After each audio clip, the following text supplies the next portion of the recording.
Hello and welcome to Paper Plays Julie K. Welcome everyone, and thank you so much for stopping by to check out my latest video. Today I'm here to do a little tutorial on how I make my circle flowers. I'm in the process of mass producing quite a few of them. I do have baggies full of the little pieces, and I've made quite a few already, but as you can see, if I show you all these baggies that I have sitting here, I have quite a few more to go. And I'll show you the ones I've done, and then we can make one together real quick. And these are kind of, like I said, just fun little projects to mass produce. I love handing these out in Happy Mail, and it's been quite a while since I've made some of these. And so I decided to kind of sit down and make some. I also recently received a couple of bridal trains that my mom purchased for me at a thrift store. And I've been taking the appliques off, and then of course I have all the material left over, so I thought, well, I might as well make some flowers out of that material while I'm taking the appliques off of it. And so of course I'll show you guys how I put them together, but I just wanted to show you some that I've already created with all the different little centers. You know, just by changing up the center a little bit, you can make them look a lot different. And then here's the last one that I made, and that one I sewed in a couple of pearl buttons in the middle.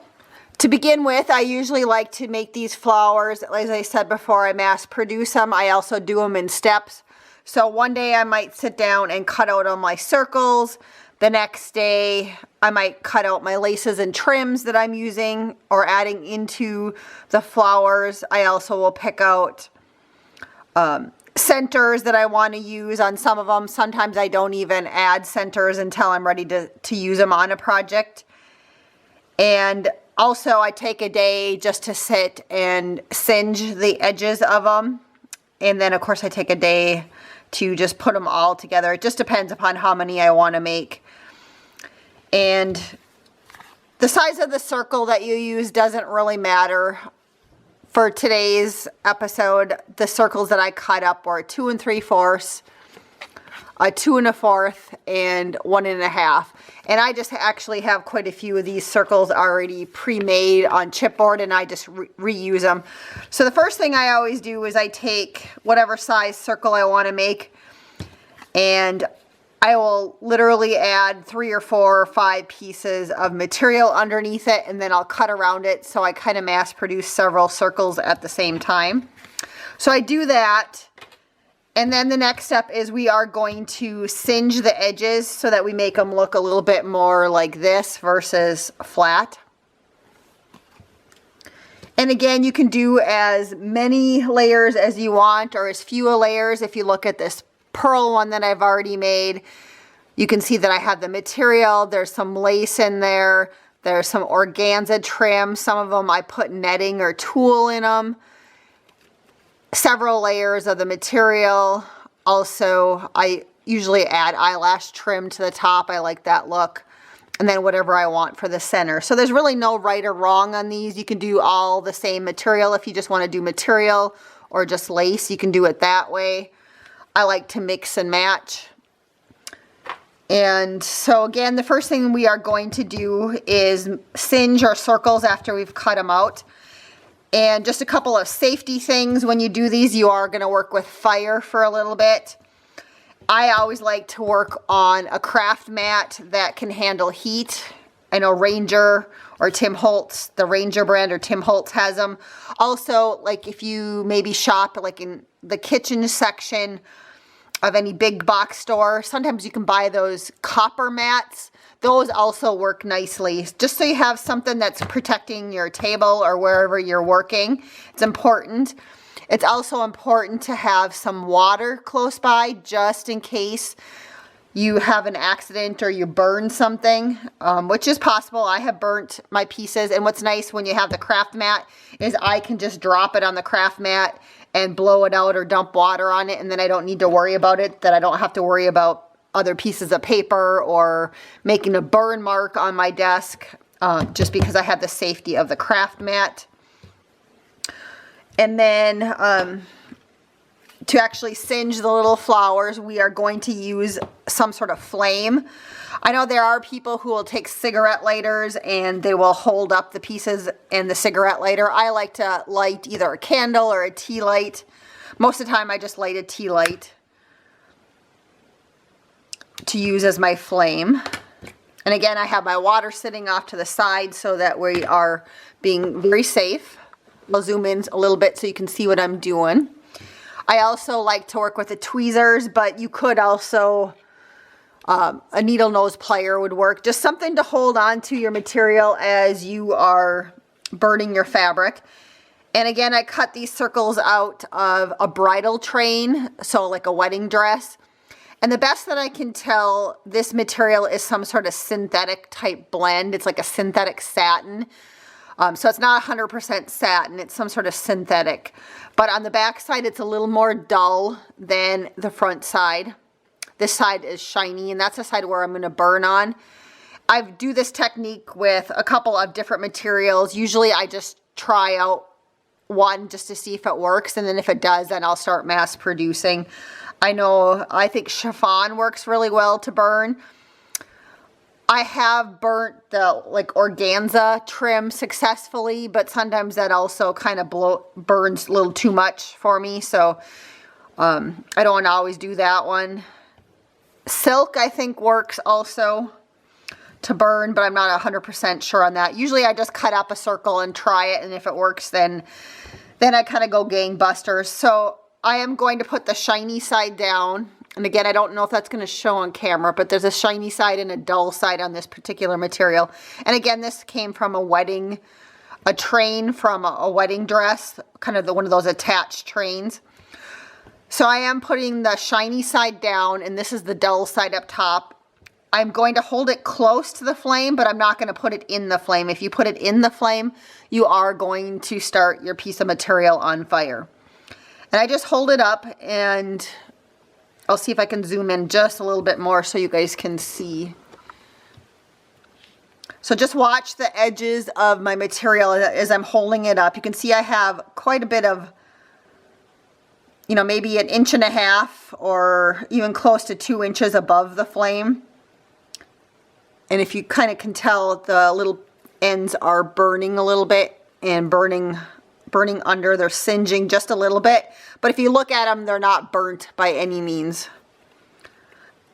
If these ones start turning black, then I know that I'm too close to the flame. And I just kind of do it a little bit at a time. I just slowly turn it. I don't know if you guys can kind of tell that. I've been lifting it up and just turning it with my tweezers.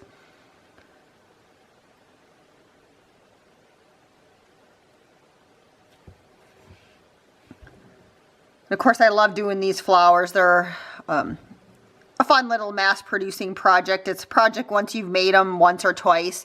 You really don't have to think about it too much, just other than making sure that you are covered safety-wise, like with a little bit of water in case you have any issues.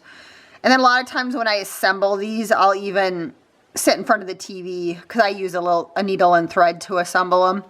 So it's something that I can do with my husband there, and I don't have to necessarily be in my craft room. So there's what the first one looks like. And we'll do another couple. So that was my big size. And then I'll maybe go down, see if I have a medium-sized one here. So I have a medium-sized one, and again, I'm sticking my shiny side down. And I'm holding it maybe about this high above 1.5 inches, 2 inches above the flame. And a little bit off to the side.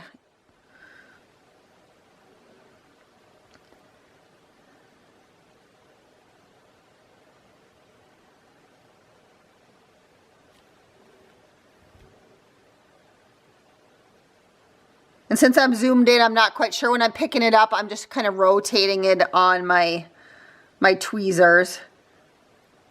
I know you could just hold it and kind of move your hand around, but I just find that I have more control doing it this way, where I pick it up and manually move it with my fingers after I've singed what I want.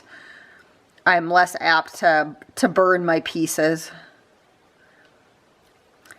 And again, when I buy whenever I get a good chance at buying a a wedding dress or a train, something like that. This is what I like to do with a lot of the materials, make different types of flowers. Other than the having to burn the edges, I find this flower pretty easy to assemble and to do. So I'll do one more, and then I have enough pieces already done, so we'll start putting one together. But I just wanted to show, for those of you that don't know how to do this flower, how I do it, I guess. There's a lot of tutorials out there on YouTube, but I know I have a few newer crafters that watch my channel, and I just wanted to show you step by step how I'm putting this flower together in case it's new to you.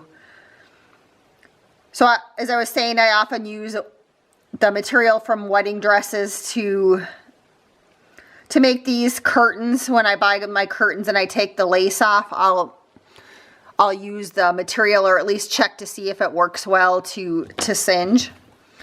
So now I'm just going to blow out my candle and grab the supplies that we need for the next step. So for the next step, you are going to need needle and thread. You could also assemble it with a hot glue gun if you want. And I've already have mine threaded, and I just use 2 layers of just kind of some basic thread. So besides the needle and thread, you are going to need your layers for your flower. And usually I'll grab, 2 or 3 pieces the same size of the singe layers that we just did. I have some layers of lace that I cut out. I also have some like netting or tulle. And again, I have it cut out kind of the same size that I did for the material that we just singed. I have a couple layers of the middle piece of the flower, or the middle size, a couple more layers of lace. And let's see, I grabbed, I think, 3 layers of the small size. And again, I started off with circles that were 2 3/4, 2 1/4, and 1 1/2. So those are my different sizes of circles. Again, you can use whatever size you want. You don't even have to measure if you don't want, but I know I always get questions from people, what size are things. I'm also going to throw in a couple of layers of, I have some organza circles that I also cut, so I'll probably throw in a couple of those also. I just wanted to show you, and I kind of, usually when I do this, I will set up a big assembly line when I'm assembling them and do a whole bunch at once. So I'll put all my bottom layers and then middle layers and everything, that I'll just have them all set out and ready to go. Like here's one that I kind of already have ready to go, that I've already layered up all the pieces. So I do like 10, 15 of them on my desk, and then I put them together. And so for this one, I'm just going to start off with, again, with one of the bigger pieces. And I just like to do one piece at a time. You could put, like if you wanted to, you could just put do all at once too. You could gather them all up and just go through them one at a time. But I just find I have more control if I do them like this. So I have the first piece that I put on my needle. And my needle is already threaded with a knot at the end of it. And then I'm going to add a piece of lace. And I don't worry about if something's a little bit bigger than the rest. These are a little bit shabby flowers, so it is nice to have lace or trim sticking outside of it. And at the end, if you don't like it, you can always snip it off or trim it down a little bit. So don't worry about that if your circles aren't perfectly lined up, because you can see mine aren't. I'm going to add another layer of that little satin bridal gown piece that we did. Next, I'm going to add a piece of netting or tulle.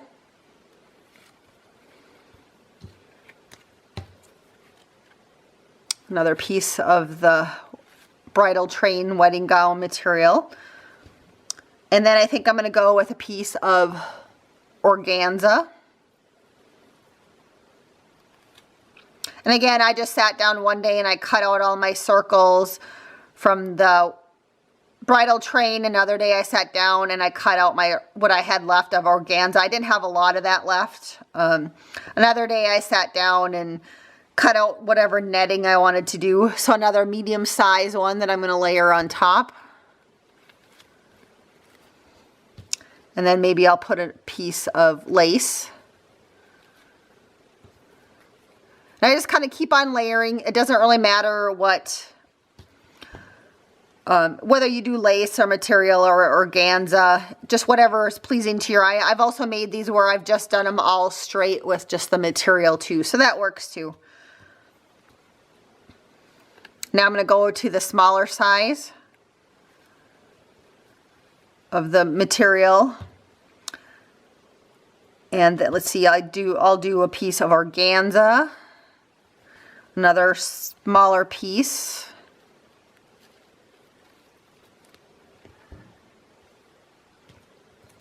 and let's do a piece of lace, then one more piece of the material. And you could stop there if you're happy with it. You can see I've added lots of layers. It's really nice and poofy. And then I'm going to add a piece of netting. And I'm happy with that, so I'm going to stop right there. You could keep on going. You could have added more layers of the bigger circles or the medium-sized circles. It just matter of personal preference. And then I'm going to pull my needle through, and I'm going to add a stitch and go back through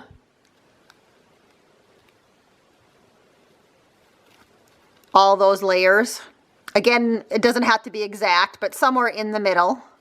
I'm just attaching them all together, and of course somehow it's just got tangled. And so then I'm going to tie it off just in the back.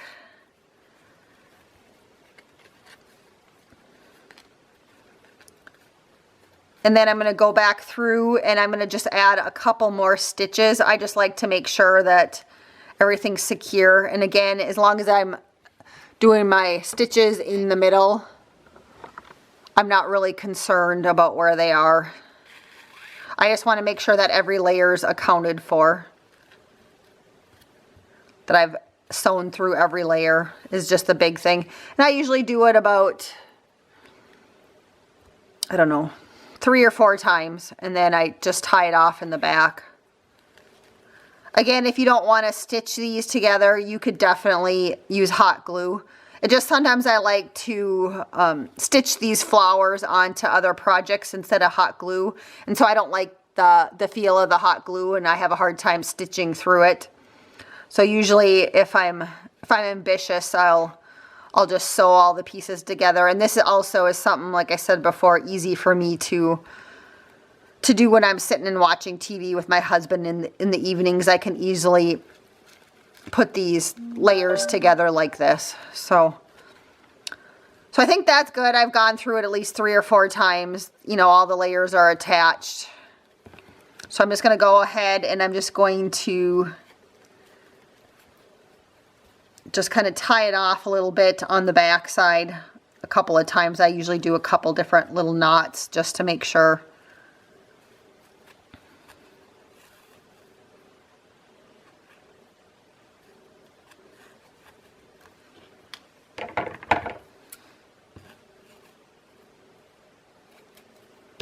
And if you want, you can add like a backing to it if you want, or put another nice little doily or something if you want to hide it.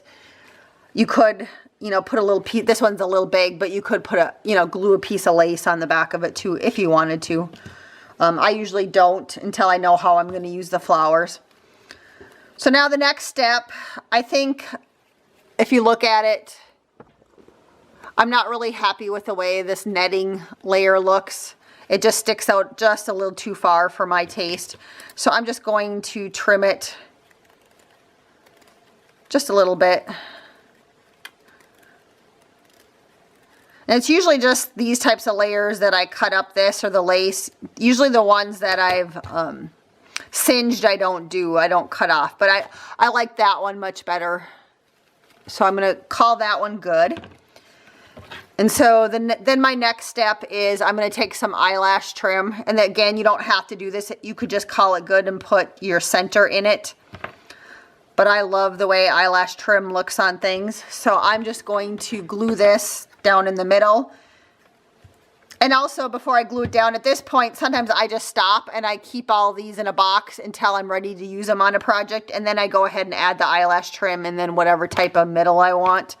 But again, I wanted to show you guys a complete one from start to finish. So I'm going to put a little bit of glue in there.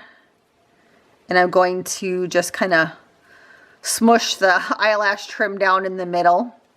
You could, if you wanted to, also, when I was layering up all those pieces, you could have put eyelash trim in the middle of some of the layers, or if you wanted other things to stick out, you could do that. I've seen people put feathers in them, and that looks really nice. And then the last step is to decide what type of center you want. If you want pearls, a button, bling. These, I think, are both pieces that I got from Hobby Lobby. There were probably buttons. I took the backs off of them to make them flat, but I really like that one, so that's probably the one I'm going to go with, but there's another option. You could use like a little glass cabochon. Those always look nice also in the middle of your flowers. But that's usually what I do, is a bling, button, or pearls, or the cabochons are kind of my center pieces. Also, you could do pieces of broken jewelry. So I put a little hot glue on the back of that one, and I'm just going to glue it down. So there's our cute little flower. I really love how this one turned out. And I do want to thank everybody so much for watching today. And until next time, I hope you guys all have a wonderful day and happy crafting.